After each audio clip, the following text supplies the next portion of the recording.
Next, Stephen Schwartz will present injection index in neovascular AMD pigment epithelial detachment predicts long-term visual outcomes. Thank you, Larry, Carolyn. I'd like to thank the organizers for the privilege of presenting today. I'm going to talk to you this morning about RPE detachments in AMD and introduce a term, injection index, which may predict long-term visual outcomes. Last year at the Academy, I had the honor of debating our moderator, Carolyn Baumel, looking at continuous versus discontinuous treatment for AMD. I lost that debate.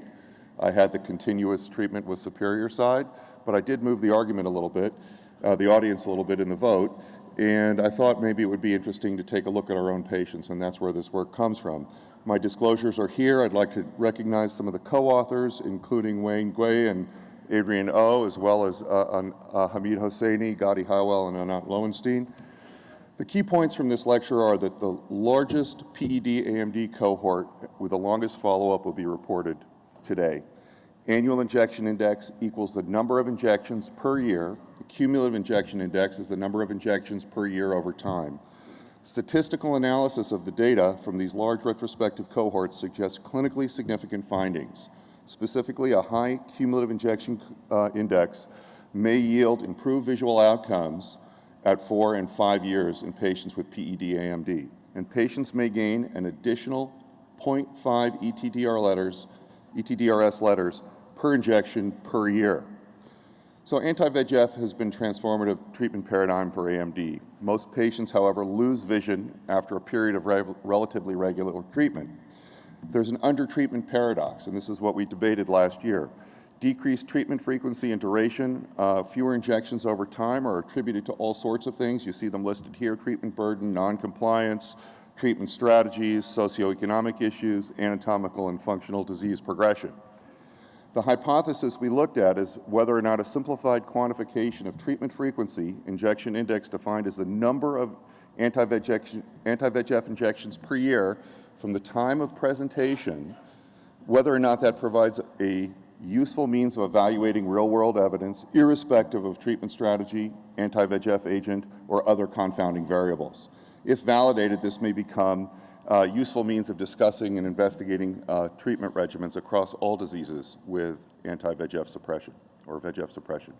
So we decided to look at the highest bar, and that is the toughest cases, RPE detachment in neovascular AMD, traditionally thought to have the worst prognosis, typically excluded from major prospective trials given the, quote, poor prognosis, difficult to treat, resistant to anti-VEGF, unsatisfactory anatomic response, RPE tears, atrophy, post-treatment, disciform scar formation, etc.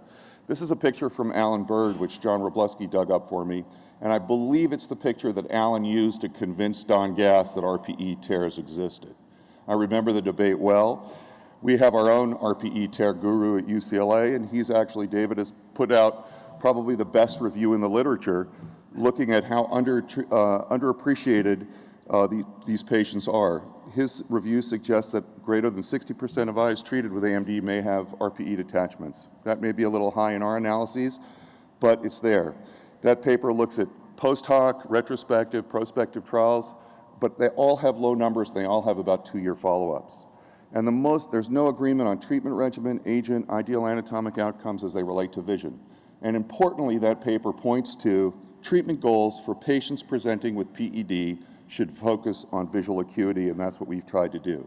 So we looked at 256 eyes, combined UCLA and Tel Aviv, vision outcomes by injection per year, injection index, anti-VEGF agnostic, baseline anatomy, demographics were balanced primarily, and interestingly and excitingly, we were able to access the IRIS registry and look at an additional 130,000 eyes with these diagnoses to try and validate our conclusions. The inclusion criteria were PED with AMD, greater than 100 microns, at least 1 year of follow-up. Injection index cutoff in this paper was stratified at 9 or more injections as the high group and less than 9 as the low group.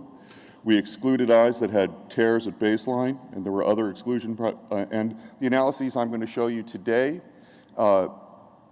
exclude patients who changed groups. So here are some of the eyes that were excluded. Here are the demographics. You can see they're relatively well balanced. Importantly, the high injection index group had actually a higher mean PED height at 327 versus 280, which was statistically different. And the treatment naive number were statistically different. So both of these sort of shade the outcome against the high index of group, injection index group doing better. Nonetheless, when we look at vision by injection index of 9 over 5-year follow-up, with relatively good numbers here, you see these relatively good large numbers over time, statistically significant difference in letters at 5 years. And we performed a linear regression looking at the change in vision over time and found a slope of 0.5, which suggests a 0.5 ETDRS letter per injection gain per year. A 0.5 letter per injection gain per year in eyes with PED AMD.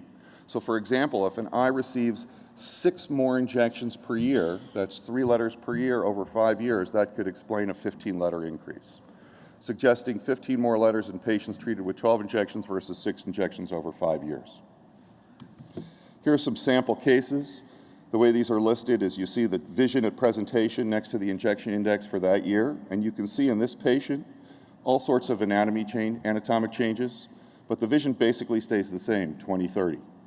That's a long follow-up for a PED eye. Surprisingly good vision with a lot of injections. Same thing here. Good vision, high injection index, interesting anatomic changes. We could argue about them for a long time, but the vision basically doesn't change. Here's another case. This one's interesting because there's a good anatomic response, and you'll see on the further column, 2015, the injection index drops to 7, and by 2018, the vision has dropped. And so it's just an interesting way of looking at it, and we are hypothesizing that injection index might be an interesting way to talk about it. The rates of complications were low. There were almost 10,000 injections. There was 1 endophthalmitis. There were no new tears in this cohort. Of course, we excluded tears at the beginning. Now, here's the exciting part to me. The IRIS database is so powerful, we were able to find 130,000 eyes. And the data basically corroborates a 10 ETDRS letter or 2-line difference with statistical significance at multiple time points beyond reported follow-up for these types of eyes. So the key points, again, largest PED AMD sample reported to date with the longest follow-up.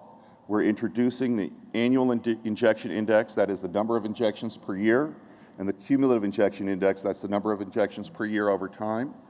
Statistical analysis of these data suggest clinically significant findings. High cumulative injection index may yield improved visual outcomes at 4 and 5 years in patients with PED AMD, and patients may gain an additional 0.5 letters per injection per year. Thank you for your attention.